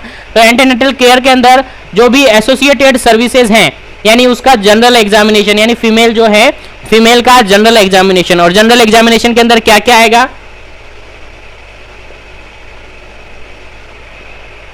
क्या क्या आएगा जनरल एग्जामिनेशन के अंदर, यानी आपने अर्ली उसका रजिस्ट्रेशन कर लिया, प्रेग्नेंट लेडी आई, उसका रजिस्ट्रेशन कर लिया, उसको एडवाइस कर दिया 4 चेकअप के लिए, ठीक है, एंटीनेटल चेकअप के लिए। अब आप ऑब्जर्वेशन करेंगे, एग्जामिनेशन करेंगे कि जनरल एग्जामिनेशन क्या क्या करेंगे, उसका हाइट, उसकी वेट, उसका हाइट, उसका वेट, उसका बीपी, उसमें न्यूट्रिशनल लेवल यानी anaemia, abdominal examination, breast examination, ये सारे चेकअप उसके अंदर करेंगे। साथ ही फोलिक एसिड और आयरन सप्लीमेंट्स फॉर 12 वीक तक उसको फोलिक एसिड और आयरन सप्लीमेंट देंगे, और साथ ही इंजेक्शन जो टीटी टॉक्सोइड होता है, टिटनस टॉक्सोइड होता है, उसके लिए उसको क्या करेंगे, एडमिनिस्टर करेंगे इंजेक्शन टीटी का, टिटनस टॉक्सोइड का, और एडवाइस करेंगे फर्दर नेक्स्ट टीटी का इंजेक्शन लगाने के लिए। करेंगे कि नहीं करेंगे? हाँ सर, ये तो अपन करेंगे सर, हमें ये तो याद है। आगे बढ़ते हैं तो थर्ड पॉइंट यहाँ पर देखिए क्या है। थर्ड पॉइंट यहाँ पर है मिनिमम लेबोरेटरी इन्वेस्टिगेशन करवाएंगे, linkage with the PSC for other requirement या अदर रिक्वायर्ड टेस्ट, यानी उसको जितने भी मिनिमम इन्वेस्टिगेशन होते हैं वो करवाएंगे, साथ ही उसको लिंक करेंगे पीएससी से कि कुछ टेस्ट है जो कि सब सेंटर पर अवेलेबल नहीं होते हैं, तो फिर उसको कहा जाएगा कि ये बाकी जो रिमेनिंग टेस्ट है वो आप पीएससी पर जाकर वहां पर क्या कर लेंगे, टेस्ट करवा लेंगे, यानी कि उनको लिंकेज करेंगे पीएससी से। I think clear. चलिए आगे देखते हैं नेक्स्ट पॉइंट के अंदर देखिए, जितने भी काउंसलिंग होती हैं वो सारी काउंसलिंग उसको प्रोवाइड करेंगे। काउंसलिंग में उसको कहेंगे कि आपका जो डाइट पैटर्न है वो इस तरीके से रहना चाहिए, डाइट आपको अच्छी तरीके से लेनी है, उसके अलावा आपको रेस्ट प्रोवाइड करना है, यानी उनसे कहेंगे, आप लेडी से कहेंगे कि आपको रेस्ट अच्छी तरीके से करना है, डाइट अच्छी तरीके से लेना है, और अगर आप टोबैको ले रहे हो, तंबाकू खाते हो तो उसको बंद करना पड़ेगा, यानी जो भी स्मोकर या फिर टोबैको यूजर फीमेल हैं उसको एडवाइस करेंगे आप कि आप जो भी तंबाकू खाते हैं उसको बंद करना पड़ेगा। उसके साथ ही आप एडवाइस करेंगे फीमेल को इंस्टीट्यूशनल डिलीवरी के लिए, घर पे आप डिलीवरी नहीं करवाएंगे, उसको एडवाइस करेंगे कि जब भी आपको लगे, और आपको जैसे ईडीटी निकाल ही लेते हैं, एक्सपेक्टेड डेट ऑफ डिलीवरी निकाल ही लेते हैं उसके कैलकुलेशन के अकॉर्डिंग, तो उसको बोला जाता है कि ये टाइम आती ही, ये डेट आती है, आपकी डेट आती है, आप कहाँ चले जाए, हॉस्पिटल में कंटिन्यूसली चेकअप के लिए बोला ही जाता है, एएनसी के लिए बोला ही जाता है, तो आप उसको बढ़ावा दिया जाता है, प्रमोट किया जाए, तो उसको एडवाइस किया जाता है कि आप क्या करें, इंस्टीट्यूशनल डिलीवरी ही करवाएं। उसके अलावा बर्थ के लिए पहले से ही प्रिपेयर करना होता है, उसको एडवाइस करनी होती है, काफ़ी सारी बातें उसको बतानी होती हैं। उसके अलावा कोई कॉम्प्लिकेशन आ जाए तो उसके लिए भी तैयार रखना है, डेंजर साइन को पहचानना है, क्लीन और सेफ डिलीवरी एट होम, अगर होम पर भी डिलीवरी करवाना चाहते हैं तो वो भी सेफ हो, इस तरीके से उसको एडवाइस करना है। उसके अलावा पोस्ट नेटल केयर प्रोवाइड करनी है, उसके साथ ही न्यूट्रिशन के बारे में बताना है, उसके अलावा फीडिंग के बारे में, यानी उसको काफ़ी कुछ एजुकेट करना होता है, काफ़ी कुछ उस लेडी को आपको एजुकेट करना होगा, और आई थिंक ये सारा कुछ आपको पता है। उसके अलावा वो जो फीडिंग करेंगे उसके लिए भी, जैसे कि आफ्टर डिलीवरी उसके अंदर क्या क्या कंडीशन हो सकती हैं, क्या क्या साइन सिम्टम्स उसके अंदर हो सकते हैं एट द टाइम प्रेगनेंसी में, तो वो सारा कुछ उसको एजुकेट करना है, यानी जो भी फीमेल होगी उसको क्या करना है, आपको एजुकेट करना है, फैमिली प्लानिंग के बारे में उसको समझाना है। ये सारा कुछ करेंगे कि नहीं करेंगे, ये एंटीनेटल केयर होती है जो कि एक सब सेंटर प्रोवाइड करता है। उसके अलावा सब सेंटर क्या प्रोवाइड करता है, कौन सी केयर प्रोवाइड करता है, वो अपन आगे देखते हैं। देखिए नेक्स्ट पॉइंट है identification of high risk cases. High risk cases का क्या करेंगे, आप आइडेंटिफिकेशन करेंगे, यानी sub centre high risk cases का आइडेंटिफिकेशन करता है और मैनेजमेंट करता है डेंजर साइन का इन प्रेगनेंसी में। प्रेगनेंसी के अंदर जो भी डेंजर साइंस होते हैं उनका क्या करते हैं, आइडेंटिफिकेशन करते हैं, रिस्क फैक्टर पहचानते हैं और उनको मैनेजमेंट करते हैं। अगर लगता है कि ये सब सेंटर पर मैनेज नहीं होगा है तो फिर क्या किया जाता है, उसको स्टेबल करके रेफर कर दिया जाता है पीएससी पर। पीएससी से आगे अगर पीएससी पर भी नहीं होता है ट्रीटमेंट तो पीएससी भी आगे रेफर कर देती है सीएससी पर। इस तरीके से रेफर किया जाता रहता है। उसके अलावा नेम बेस्ड ट्रैकिंग करेंगे, नेम बेस्ड ट्रैकिंग करेंगे। ट्रैकिंग करना मतलब सर्च करेंगे कि कहीं कोई प्रेग्नेंट लेडी छूट तो नहीं गई है जिसका क्या नहीं हुआ है, रजिस्ट्रेशन नहीं हुआ है, ऐसा कोई केस तो नहीं है जो कि अभी प्रेग्नेंट है, क्योंकि ये सारा कुछ प्लानिंग होता है, ये सारा कुछ आपको सर्च करना होता है। आप सबको पता है, आप सबको भी ये करना होगा आगे जाकर जब हेल्थ एंड वेलनेस सेंटर यानी सब सेंटर पर जब आप जाओगे तो ये सब कुछ आपको वहां पर काम करना होगा। इसलिए इन सबको कंटिन्यूअसली और अच्छी तरीके से ध्यान से देके और समझने की कोशिश करना है फ्रेंड्स, क्योंकि ये सारा कुछ आगे जाकर आपको करना है और ये थ्योरेटिकल और प्रैक्टिकली दोनों मान के चलिए फ्रेंड्स, दोनों तरीके से आपको पढ़ना है, क्योंकि यही चीजें अपन थ्योरी जो प्रैक्टिकली बुक आपकी है थर्ड बुक उसके अंदर भी है, उसके अंदर भी देखने को मिलेगा और उसको भी अपन बहुत जल्दी स्टार्ट कर देंगे। सेकंड बुक को 1-2 दिन के अंदर स्टार्ट कर देंगे, उसके भी सेशन आपको अवेलेबल मिल जाएंगे। और इसी बुक में जो अलग अलग ब्लॉक है उसके अंदर अलग अलग क्लासेज आपको डेली अप टू डेट मिलती रहेगी। ठीक है, तो यहाँ तक आई थिंक आपको क्लियर हो गया होगा, यानी एंटीनेटल जो केयर है वो इस तरीके से प्रोवाइड की जाएगी, क्या क्या केयर प्रोवाइड की जाएगी वो आप सबको पता चल गया। अब आगे अपन डिस्कस करते हैं कि इंट्रानेटल केयर क्या प्रोवाइड करेंगे। कौन सी केयर? इंट्रानेटल यानी ड्यूरिंग डिलीवरी। प्रीनेटल मतलब डिलीवरी के पहले की सारी केयर, इंट्रानेटल मतलब डिलीवरी के टाइम की केयर और पोस्टनेटल मतलब डिलीवरी के बाद की केयर। ऐसा नॉर्मली अपन समझ सकते हैं, हाँ सर ये ऐसे ही समझते हैं। आगे चलते हैं, फर्स्ट पॉइंट इसके अंदर देखिए, प्रमोशन ऑफ इंस्टीट्यूशनल डिलीवरी। ठीक है, फर्स्ट केयर प्रोवाइड की जाएगी, फर्स्ट सर्विस प्रोवाइड की जाएगी, एक सब सेंटर के द्वारा प्रमोशन देगी है इंस्टीट्यूशनल डिलीवरी का। उसके अलावा skill attendance at home delivery, home delivery है तो वहां पर स्किल अटेंडेंस होनी चाहिए। ठीक है, उनको कहेंगे या जो भी स्टाफ है उसको स्किल अटेंडेंस देनी होगी, यानी जब डिलीवरी हो जाएगी तब भी उसको डेली विजिट करना होता है, ऐसा होता है। आगे अपन डिस्कस करेंगे कैसे कैसे कब कब विजिट करना होगा। उसके अलावा थर्ड पॉइंट आप आगे देखिए, एप्रोप्रिएट और timely refer of high risk cases when beyond her capacity of management. देखिए यहाँ पर क्वेश्चन ये लिखा हुआ है कि अगर आप इंट्रानेटल केयर प्रोवाइड कर रहे हैं और फीमेल अभी कहाँ है, फीमेल अभी कहाँ है, वार्ड के अंदर है और उसके अंदर लेबर प्रोसेस चल रही है और इंट्रानेटल केयर आप प्रोवाइड कर रहे हैं, अगर आपको लगता है कि जो डिलीवरी चल रही है उसके अंदर रिस्क हो सकता है, हायर रिस्क हो सकता है और वो आपकी कैपेसिटी से बाहर है कि हम इस कैपेसिटी इस हायर रिस्क को मैनेज नहीं कर सकते, तो फिर ऐसी कंडीशन में एप्रोप्रिएट टाइम के अकॉर्डिंग उसको क्या कर दिया जाना चाहिए, रेफर कर दिया जाना चाहिए सब सेंटर से। कहां पर रेफर कर दिया जाना चाहिए? सीएससी पर, सीएससी या डिस्ट्रिक्ट हॉस्पिटल रेफर कर दिया जाना चाहिए, क्योंकि अगर आपको लगता है कि ये हमसे कंट्रोल नहीं होगी, मैनेज नहीं होगी, तो फिर उसको आगे रेफर कर दिया जाना चाहिए। I think clear. अब कुछ पॉइंट हैं यहाँ पर जो कि टाइप बी यानी एमसीएस सब सेंटर के रिगार्डेड हम डिस्कस करेंगे, जो कि इंट्रानेटल केयर के अंदर ही आएगा। ठीक है, किसके अंदर आएगा? इंट्रानेटल केयर के अंदर ही आएगा, लेकिन टाइप बी सब सेंटर की बात करेंगे, यानी एमसीएस सब सेंटर की बात करेंगे। क्या क्या करेंगे, क्या क्या केयर प्रोवाइड करेंगे, क्या क्या सर्विसेज प्रोवाइड करता है एक सब सेंटर, वो अपन डिस्कस करते हैं। तो देखिए यहाँ पर फर्स्ट पॉइंट यहाँ पर लिखा हुआ है, मैनेजिंग लेबर यूजिंग पार्टोग्राफ, यानी एमसीएस सर्विसेज प्रोवाइड कर रहे हैं अपन टाइप बी के अंदर। तो यहाँ पर आप क्या करेंगे, लेबर प्रोसेस चल रही है तो पार्टोग्राफ को यूज करते हुए आप लेबर प्रोसेस को क्या करेंगे, मैनेज करेंगे। उसके अलावा क्या करेंगे, आइडेंटिफिकेशन करेंगे एंड मैनेजमेंट करेंगे डेंजर साइन का, यानी जो भी डेंजर साइन आपको लग रहा है कि ड्यूरिंग लेबर जो भी डेंजर साइन आपको लगता है कि एक डेंजर साइन है, तो उसको तुरंत आप क्या करेंगे, आइडेंटिफाई करेंगे और कोशिश करेंगे उसको मैनेज करने की। अगर आपको लगता है कि वो आपसे मैनेज नहीं होगा तो फिर ऐसी कंडीशन में रेफर किया जाना चाहिए या फिर कॉल बुला लिया जाता है। किसके लिए? कॉल फॉर मतलब आगे से ऊपर, एक तरीके से कह सकते हैं हायर सिस्टम से डॉक्टर्स को या किसी को पर्सनल को बुला लिया जाता है कॉल फॉर के लिए। ठीक है, ताकि वो उसको मैनेज कर ले या रेफर कर दिया जाता है अगर कंडीशन लगती है तो। ठीक है, आई थिंक यहां तक आपको क्लियर हो गया होगा। आगे चलते हैं, नेक्स्ट पॉइंट डिस्कस करते हैं इसी के अंदर, identification and basic first aid treatment for PPH, postpartum haemorrhage. आप सबको पता है हेमरेज जो है मोस्ट कॉमन कोज माना जाता है मैटरनल डेथ का। क्या माना जाता है? जो मैटरनल डेथ है उसका मोस्ट कॉमन कोज माना जाता है हेमरेज। हेमरेज या पीपीएच माना जाता है कि नहीं माना जाता है, तो वहां पर सब सेंटर पर कुछ जो बेसिक और फर्स्ट एड ट्रीटमेंट भी किया जाना चाहिए, आइडेंटिफाई करके उसको बेसिक ट्रीटमेंट भी प्रोवाइड किया जाना चाहिए। किस किस को? पीपीएच को, इक्लेम्पसिया को।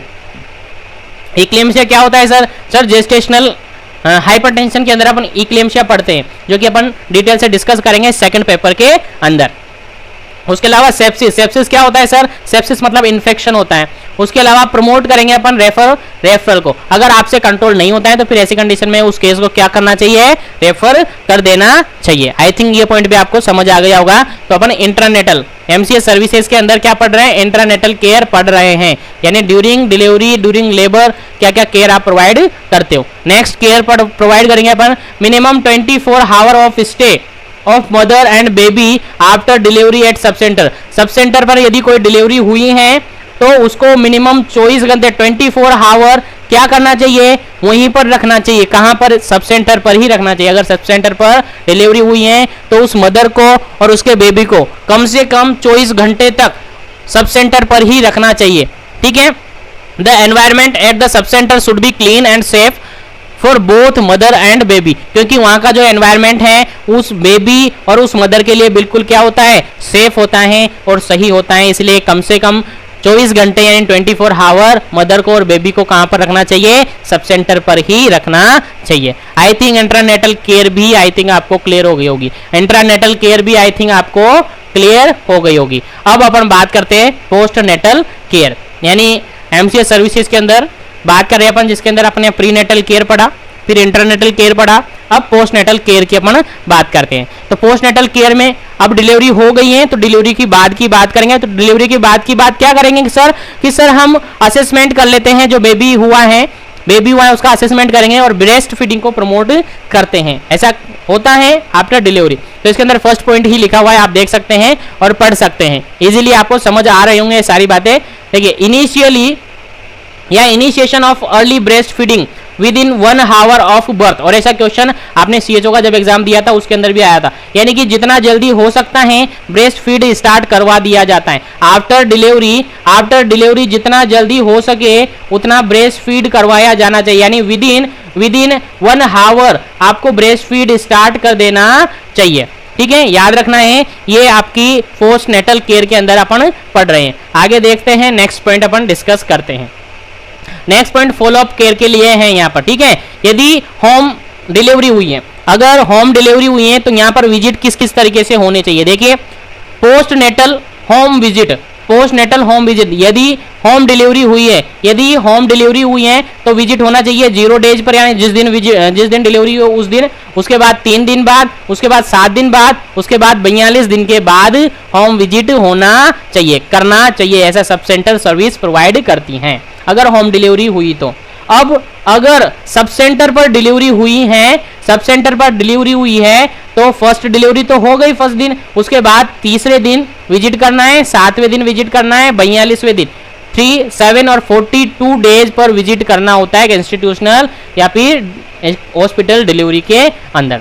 ठीक है, आई थिंक ये पॉइंट आपको क्लियर हो गया होगा। अब आपको लगेगा सर ऐसा तो प्रैक्टिकली होता नहीं है, तो नहीं होता है, लेकिन आपको थ्योरेटिकल सब्जेक्टिव पेपर देना है, इसीलिए आपको याद रखना पड़ेगा। ठीक है, क्या करना पड़ेगा? याद रखना पड़ेगा, क्योंकि आपको लिखना भी पड़ेगा, इसलिए आप याद रखें, क्योंकि सब्जेक्टिव पेपर आप देने वाले हो, थ्योरेटिकल पेपर आप लिखने वाले हो।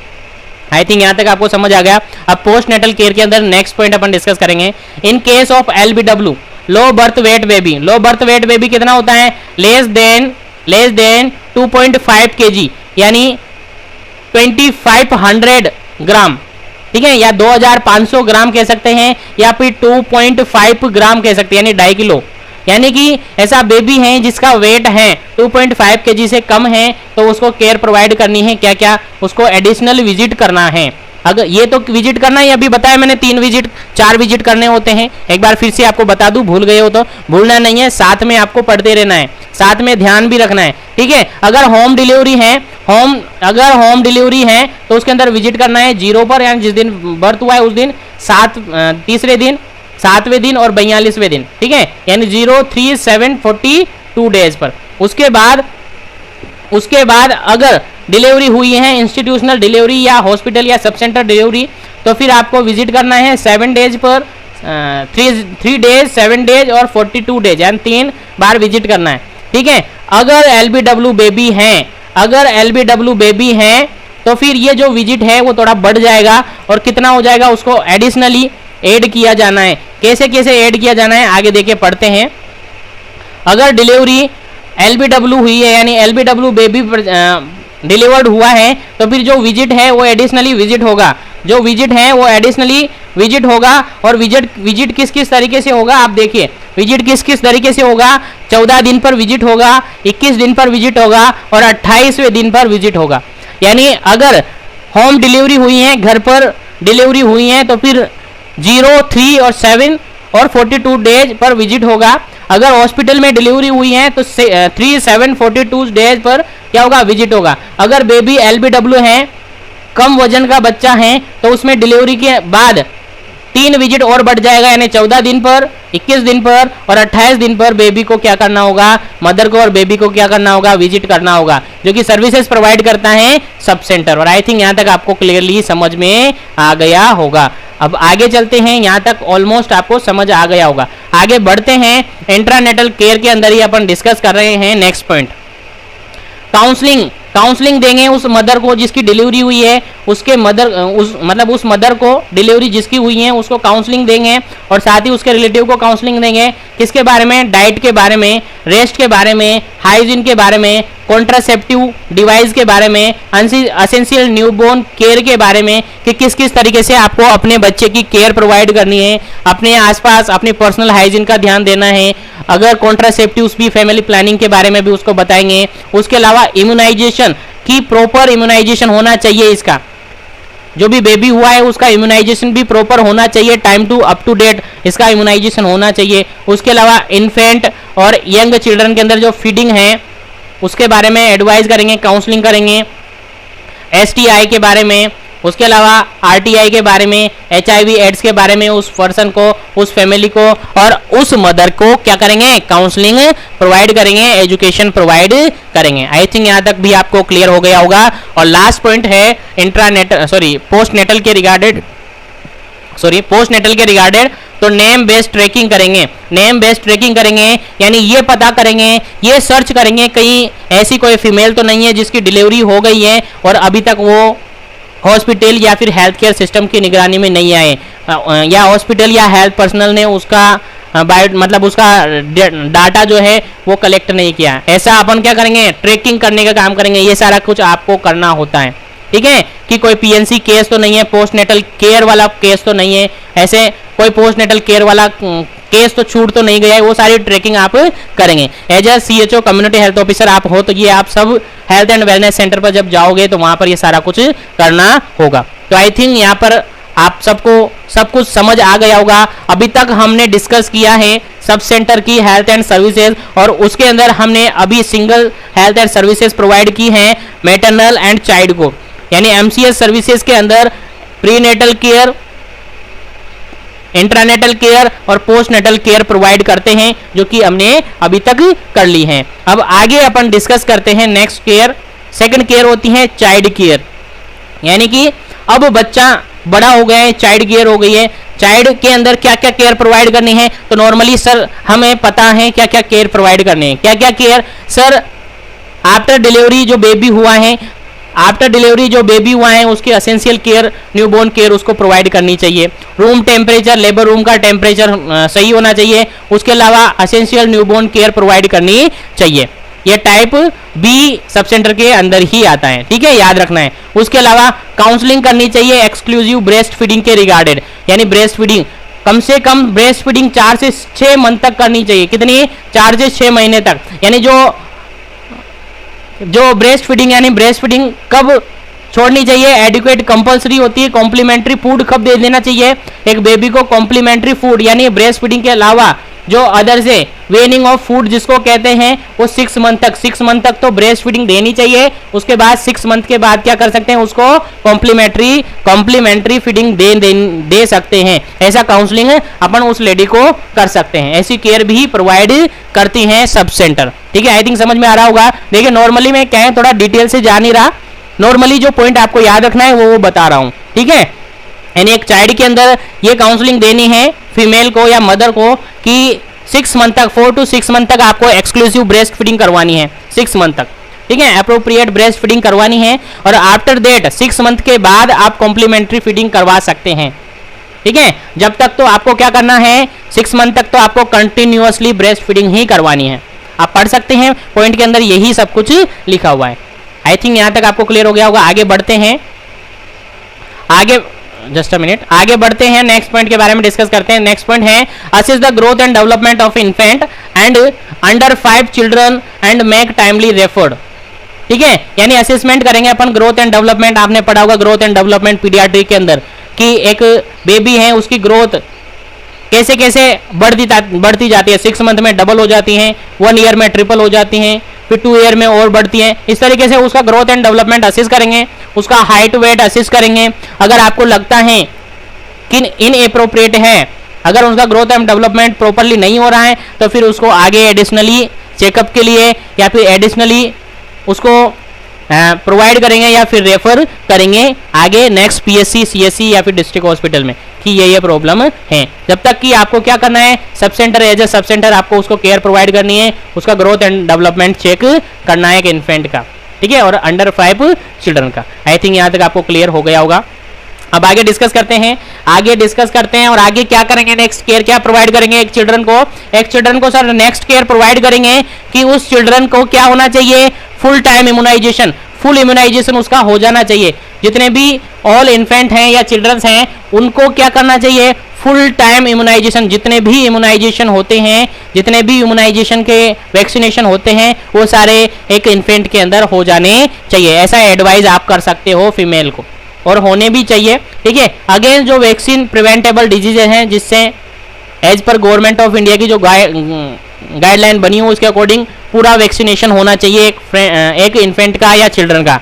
ऐसी केयर सब सेंटर प्रोवाइड करता है एक चाइल्ड के लिए। उसके अलावा क्या प्रोवाइड करता है सर, विटामिन ए प्रोफाइलिक्सिस, चिल्ड्रन के लिए विटामिन ए जो वैक्सीनेशन है वो भी एज ए प्रोफाइलिक्सिस के रूप में दी जानी चाहिए, यानी ये भी सर्विसेज प्रोवाइड करता है sub centre. I think clear. आगे अपन बात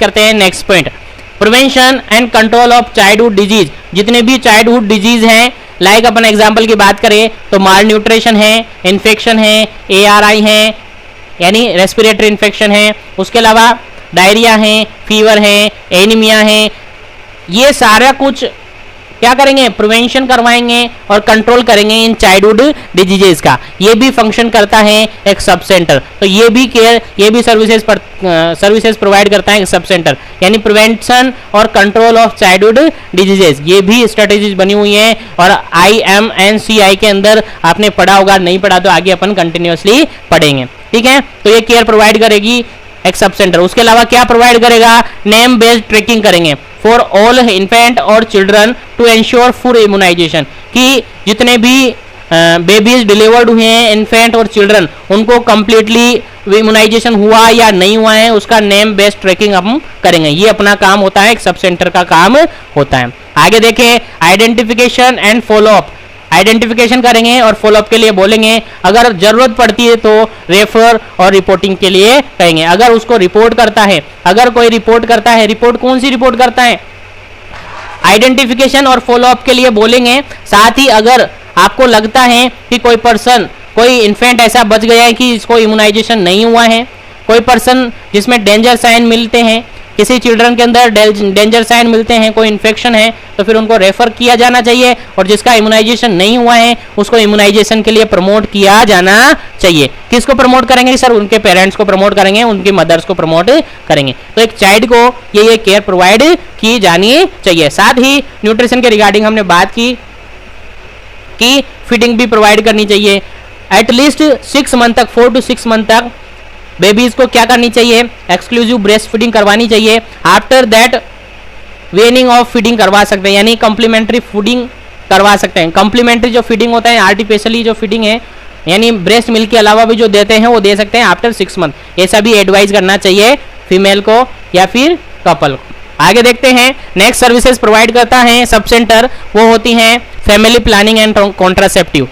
फैमिली प्लानिंग और कॉन्ट्रासेप्टिव ये सर्विसेज प्रोवाइड करता है एक सब सेंटर। देखिए इसके बारे में पढ़ते हैं थोड़ा सा, क्या क्या प्रोवाइड करते हैं फैमिली प्लानिंग और कॉन्ट्रासेप्टिव, इसके अंदर क्या क्या इंक्लूडेड है। सबसे फर्स्ट वन इंक्लूडेड है कि education, motivation and counselling to adopt the appropriate family planning methods, यानी फैमिलीज को या कपल्स को एजुकेट करेंगे। एजुकेट करता है सब सेंटर के अंदर जो भी पर्सनल काम करना है, या सब सेंटर ऐसे सर्विसेज प्रोवाइड करता है। अपन सब सेंटर की सर्विसेज पढ़ रहे हैं तो ये एज ए सब सेंटर आप मान के चलेंगे और उसी के अकॉर्डिंग इनको पढ़ रहे हैं। तो एजुकेट करता है, मोटिवेशन प्रोवाइड करते हैं और काउंसलिंग प्रोवाइड करते हैं। किस लिए?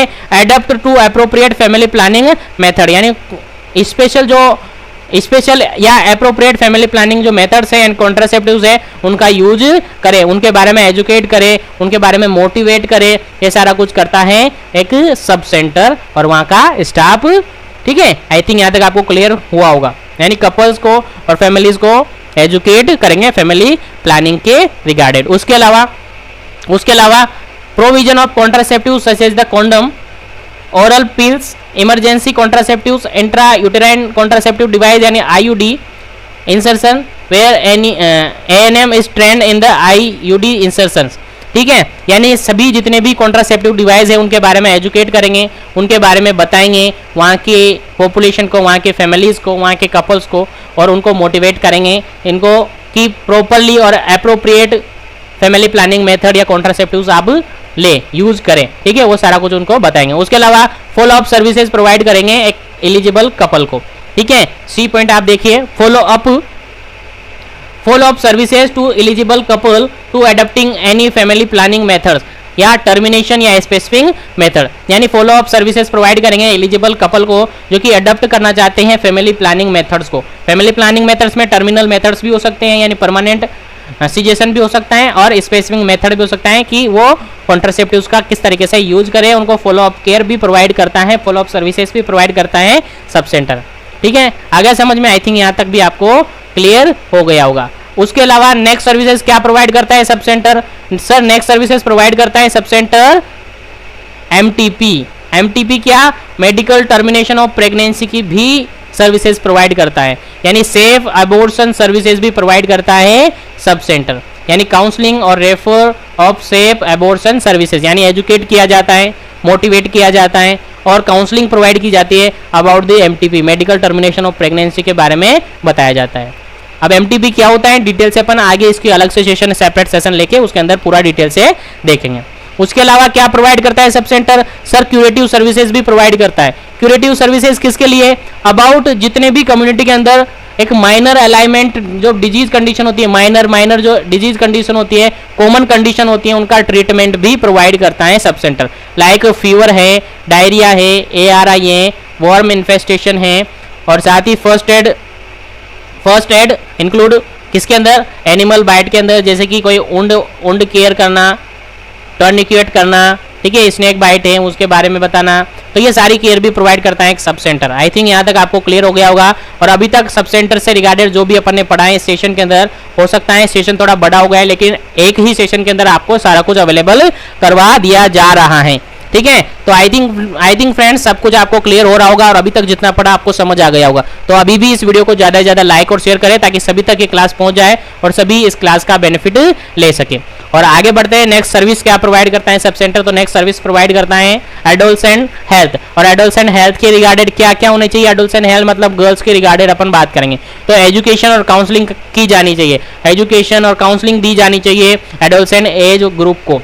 ठीक है, किसके बारे में? सभी जितने भी जो कॉमन अलाइनमेंट हैं, डिजीज कंडीशन है, उनके बारे में, कॉन्ट्रासेप्टिव मेथड्स होते हैं उनके बारे में, और मेडिकल रिलेटेड जो भी एस्पेक्ट होते हैं, हेल्थ रिलेटेड जो भी एस्पेक्ट होते हैं उनके बारे में हेल्थ एजुकेशन और काउंसलिंग प्रोवाइड की जानी चाहिए।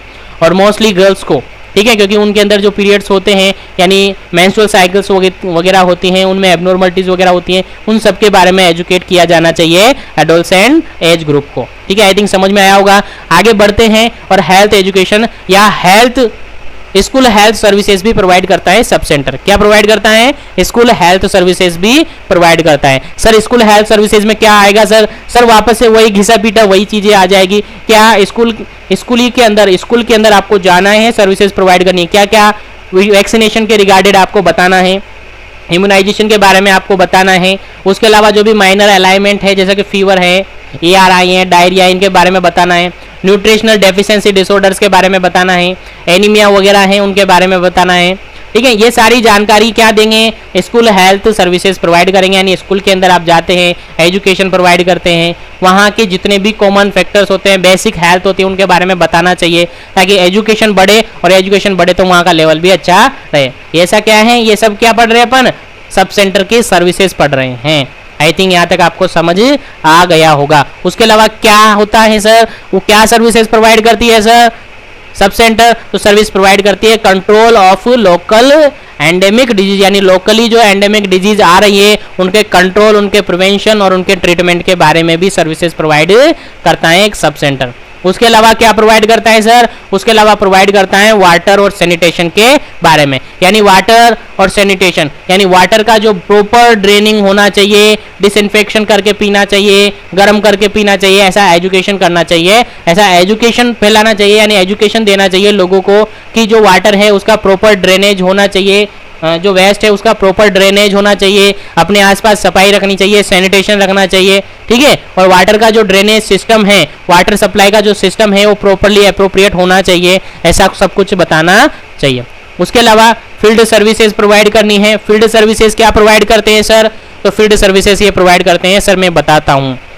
देखें, एक सब सेंटर फील्ड सर्विसेज क्या प्रोवाइड करेंगे, तो फील्ड सर्विसेज मींस जो भी स्टाफ वहां पर है सब सेंटर के अंदर, वो ग्रुप भी बनाकर ग्रुप में भी जा सकते हैं और सिंगल भी जा सकते हैं। कहां पर जाएंगे सर, जहां पर भी सब सेंटर है वहां के विलेजेस में जाएंगे और होम विजिटिंग करेंगे, मेडिकल चेकअप कर सकते हैं, वहाँ की जो हेल्थ केयर स्टेटस है उसको चेक करेंगे, ये सारा कुछ वहाँ पर आप देखेंगे। तो यही है सर फील्ड सर्विसेज। हाँ सर यही है, क्या है सर, आंगनबाड़ी वर्कर हो सकती हैं, विलेज हेल्थ असिस्टेंट्स हो सकती हैं, उसके अलावा आशा हो सकती हैं, ANM हो सकती हैं, ये सब ग्रुप में भी जा सकते हैं और डायरेक्टली भी सिंगल भी जा सकते हैं, मेडिकल ऑफिसर भी आ सकते हैं। सब वहाँ पर क्या करेंगे, सर्विसेज प्रोवाइड करेंगे। क्या सर, वहाँ पर हेल्थ एजुकेशन भी प्रोवाइड करेंगे, वहाँ के जो लोकल एरिया के अंदर जो भी कम्युनिटीज़ के पर्सन हैं उनको न्यूट्रिशन के बारे में न्यूट्रिशन के बारे में एजुकेट करेंगे, काउंसलिंग करेंगे, वहाँ हेल्थ के स्टेटस हैं, हेल्थ स्टेटस को चेक करेंगे, होम विजिटिंग करेंगे। ये सारी फील्ड सर्विसेज में आती है कि नहीं आती है, आती है सर। उसके अलावा हाउस टू हाउस सर्वे करेंगे, नॉन कम्युनिकेबल जो डिजीजेज हैं उनके बारे में सर्वे करेंगे, प्लानिंग करेंगे। ठीक है, तो ये सब करेंगे वहाँ पर, ये सारी ही क्या होती हैं, फील्ड सर्विसेज होती हैं।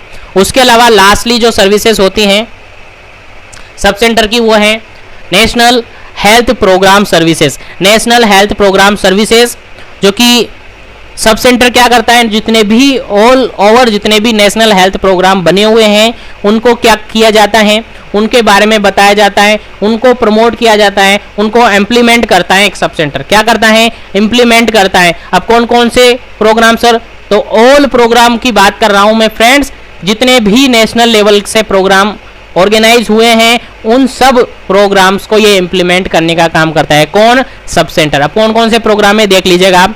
नेशनल एड्स कंट्रोल प्रोग्राम, तो नाम के अकॉर्डिंग आप समझ में आ रहा है, एड्स कंट्रोल प्रोग्राम, यानी यहाँ पर कम्युनिटी को, वहाँ की सोसाइटी को, वहाँ के लोकल एरिया के जितने भी पर्सन हैं उनको एजुकेट करेंगे अबाउट द एड्स के बारे में, एड्स क्या होता है, कैसे कैसे इसको कंट्रोल कर सकते हैं, कॉन्ट्रासेप्टिव यूज किस तरीके से करने चाहिए, कौन से कॉन्ट्रासेप्टिव यूज करने से इसका रिस्क कम रह सकता है। ठीक है, तो फैमिली प्लानिंग के बारे में वहाँ पर बताएंगे। तो इसके रिगार्डेड जो भी इम्प्लीमेंटेशन वहाँ कर सकते हैं वो सारी सर्विसेज प्रोवाइड करता है एक sub centre. I think clear हो गया होगा। बाकी डिटेल से हम इन नेशनल हेल्थ जो प्रोग्राम है उनको डिटेल से अपन पढ़ेंगे अलग से सेपरेट सेशन के अंदर। ठीक है, तो थोड़ा थोड़ा सा इनके बारे में समझिए और आप अपने हिसाब से इनके बारे में लिख लीजिएगा। ये जो PDF है आपको अवेलेबल हो जाएगी। ठीक है, तो नेशनल एड्स आप सब जानते हो। ठीक है, तो सेक्सुअली ट्रांसमिटेड डिजीज होती है, तो इसके रिगार्डेड जो प्रोग्राम बना है और इसके रिगार्डेड हम आगे पढ़ लेंगे। तो ज़्यादा डिटेल से हम यहाँ पर नहीं पढ़ेंगे, केवल हम एक सर्विसेज के बारे में पढ़ रहे हैं, सब सेंटर की सर्विसेज के बारे में। तो आई थिंक क्लियर हो गया होगा। आगे बढ़ते हैं। National vector borne disease control programme के बारे में। यानी वेक्टर, वेक्टर मतलब जैसे कि कोई मॉस्किटो हो जाता है, मॉस्किटो से फैल जाता है ना डिजीज कंडीशन, यहाँ पर किसके बारे में बात की जा रही है, वेक्टर बोर्न है, यानी वेक्टर से फैलने वाली जो डिजीज कंडीशन है उनके बारे में। उनको कंट्रोल करने के लिए क्या करेंगे, वहाँ की पॉपुलेशन को वेक्टर्स के बारे में इन्फ्लुएंस करेंगे, उनको एजुकेट करेंगे, जैसे कि मलेरिया है, उसके अलावा फाइलेरिया है कि नहीं है, हाइड्रोसेल्स है, उसके अलावा जैसे कि डेंगू है, ये सब क्या है, वेक्टर बोर्न डिजीज है। मलेरिया, इन सब के प्रिवेंशन के लिए इनका अर्ली डायग्नोसिस, अगर आपको लगता है कि हमें रिस्क है कि मलेरिया हो रहा है तो उसका अर्ली डायग्नोसिस आप करवे, लेवल ऑफ प्रिवेंशन आप यहाँ पर यूज कर सकते हैं। ऐसी सारी एजुकेशन वहाँ की पॉपुलेशन को देंगे इस प्रोग्राम के अकॉर्डिंग। यानी सब सेंटर जितने भी ऑल नेशनल लेवल के जितने भी प्रोग्राम हैं उनको इम्प्लीमेंटेशन प्रोवाइड करता है, सर्विसेज प्रोवाइड करता है। उसके अलावा नेशनल लेप्रोसी इरेडिकेशन प्रोग्राम, यानी इसके बारे में वहाँ के लोगों को एजुकेट किया जाता है, काउंसलिंग प्रोवाइड की जाती है। उसके अलावा revise national tuberculosis control programme यानी RNTCP के बारे में एजुकेट करेंगे। जो भी डॉट थेरेपी चलती है, मल्टी ड्रग थेरेपी चलती है, उसके बारे में एजुकेट करता है, उसके बारे में उसको इम्प्लीमेंट करता है। सब सेंटर का ये सारा काम होता है और उसके रिगार्डेड जो भी डॉक्यूमेंटेशन होता है वो करता है। ठीक है, ये सारे कुछ ट्रीटमेंट, ये सारे कुछ सर्विसेज एक सब सेंटर प्रोवाइड करता है। उसके अलावा क्या प्रोवाइड करता है, उसके अलावा प्रोवाइड करता है national programme for control blindness, blindness से रिगार्डेड एजुकेशन प्रोवाइड करेंगे, विटामिन के रिगार्डेड एजुकेशन प्रोवाइड करेंगे, न्यूट्रिशन के रिगार्डेड एजुकेशन प्रोवाइड करेंगे, यानी इनका भी इम्प्लीमेंटेशन करता है एक सब सेंटर। उसके अलावा करता है national programme for prevention and control of deafness, बहरापन जो होता है डिफनेस, यानी इसके बारे में भी एजुकेशन देनी चाहिए। ठीक है, डिटेक्शन ऑफ केस को डिटेक्शन करेंगे, हायरिंग करेंगे, और इम्पेयरमेंट है तो उसको डेफर कर सकते हैं अपन। अगर आपके एरिया में जहाँ पर आपकी पोस्टिंग है, सब सेंटर पर आप हो, वहाँ पर ऐसे केस मिलते हैं तो उनको एजुकेशन देंगे, उनको हेल्थ केयर फैसिलिटी प्रोवाइड करेंगे, उनको आगे रेफर्स कर सकते हैं। ठीक है, तो ये सारी जानकारी आप उनको देंगे, यानी सभी प्रोग्राम को इम्प्लीमेंट करता है सब सेंटर। उसके अलावा नेशनल मेंटल हेल्थ प्रोग्राम, तो नेशनल मेंटल हेल्थ प्रोग्राम में क्या है सर, इसमें जितने भी मेंटल केसेस होते हैं नेशनल मेंटल हेल्थ प्रोग्राम के अंदर उनको आइडेंटिफाई करेंगे और उनको रेफर करेंगे। कॉमन जो मेंटल इलनेस है उसके रिगार्डेड ट्रीटमेंट के बारे में बताएंगे, फॉलोअप ट्रीटमेंट बताएंगे। ठीक है, उसके अलावा अपन इसको क्या कर सकते हैं, रेफर भी कर सकते हैं। आगे बढ़ते हैं, नेक्स्ट है national programme for prevention and control of cancer, diabetes, cardiovascular disease यानी एनसीडीज है, स्ट्रोक, ये सारी क्या है, एनसीडी यानी नॉन कम्युनिकेबल डिजीजेज है। इसके बारे में भी हम वहाँ की कम्युनिटी को क्या करेंगे, एजुकेट करेंगे, काउंसलिंग करेंगे, मोटिवेट करेंगे। और ऐसे केस वहाँ पर हैं, एनसीडी केस वहाँ पर हैं तो उनको आइडेंटिफाई करेंगे, आइडेंटिफाई करके रेफर कर सकते हैं, उनका डाटा डॉक्यूमेंटेशन आप कर सकते हैं। ठीक है, तो ये सारी सर्विसेज कौन प्रोवाइड करता है, सब सेंटर। उसके अलावा iodine deficiency disorder control programme है, इसके रिगार्डेड आयोडीन के रिगार्डेड ऐसे केस को आइडेंटिफाई किया जाता है, आइडेंटिफाई करके प्रॉपर मैनेजमेंट किया जाता है। ठीक है, कि आयोडीन डेफिशिएंसी है, प्रॉपर न्यूट्रिशन के बारे में उनको बताया जाता है, टेस्टिंग की जाती है, साल्ट में आयोडीन है कि नहीं है वो सारा कुछ चेकआउट किया जाता है। उसके अलावा नेशनल टोबैको कंट्रोल प्रोग्राम, और नेशनल टोबैको कंट्रोल प्रोग्राम के रिगार्डेड एजुकेशन दिया जाता है वहाँ की पॉपुलेशन को अबाउट द टोबैको और उसके प्रिवेंशन के रिगार्डेड, और उसके रिस्क क्या क्या रिस्क हो सकती है उनके रिगार्डेड। और प्रेग्नेंट फीमेल है तो उसको अवॉइड करने के लिए बोला जाता है।